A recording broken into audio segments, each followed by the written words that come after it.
Yeah, so learning how to count money and save it instead of splurging on anything you want and following a budget is really tough when you see the money disappearing. It is, yeah. Yeah, so you're in for some luck here today with our next guest. Yes, because tomorrow is National Teach a Child to Save Day.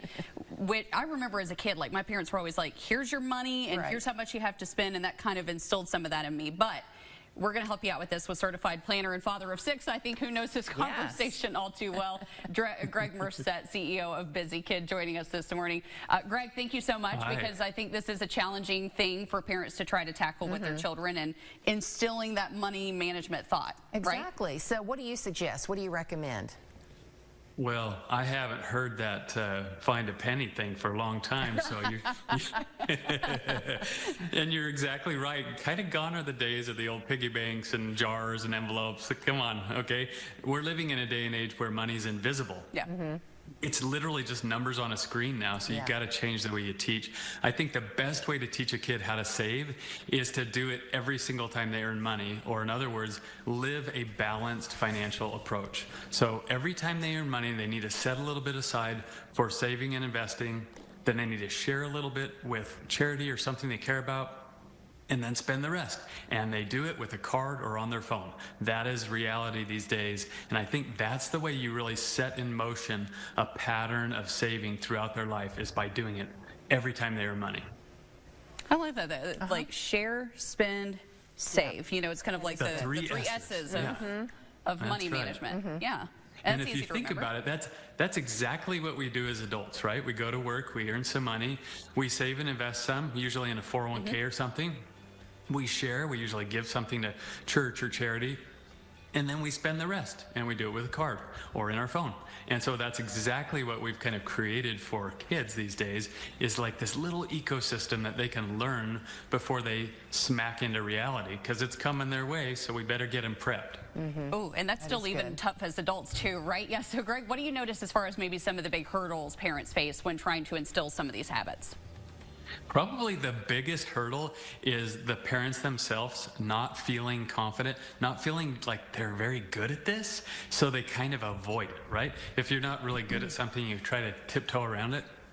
I think we have to, I mean, this is really, I think, the best advice. We have to get over ourselves and just say, listen, guys, I'm not super great at this. I wish I was better. And so what we need to do is we need to all get on the same page, and we're going to start learning this balanced financial approach, so that every time we earn money, we're doing the same stuff with it. I want to do it. You want to do it. We'll all get better at this. And so get over ourselves and just level set with your own family. That is great. So now, from your experience as a father of 6, what are some age-appropriate ways that we can start introducing concepts like budgeting and investing? Okay, so for our family, the whole chores thing worked, okay? I know every family's not exactly like that, but I think you need to make the work-money connection, okay? They need to understand that money comes from work, because that is reality.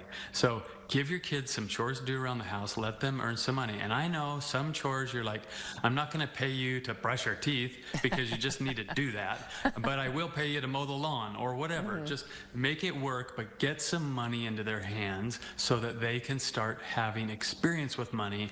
And you know, practice makes perfect, right? If you want to get better at shooting basketball, you got to be out there shooting hoops. Same thing with money. You've got to get some experience. You're going to have some good experiences. You're going to have some bad experiences, and that's okay. They'll get better at it as they have those experiences. Well, Greg, all of these, I think, are very practical approaches for parents to be able to take with incorporating some of those habits at an early age. Before we let you go, tell us a little bit more about BusyKid, and do we find out more there? Is that where parents can go to maybe help them maybe with some more strategies?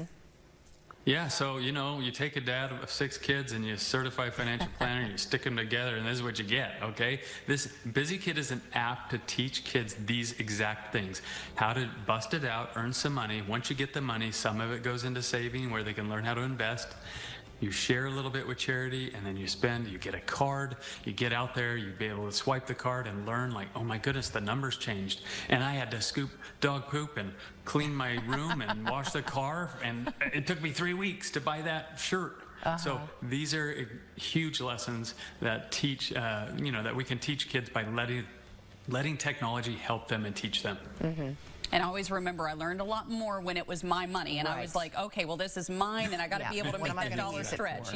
When it's mom and dad's money, it's easy to be like, oh, okay, you know, it doesn't really matter, right? But when it's your own, that's something different. Oh, skin in the game makes all the difference. Absolutely. Yes. This has been a great conversation, Greg. Thank you so much for being on the show this morning. Great to be with you. Thanks. Thank you.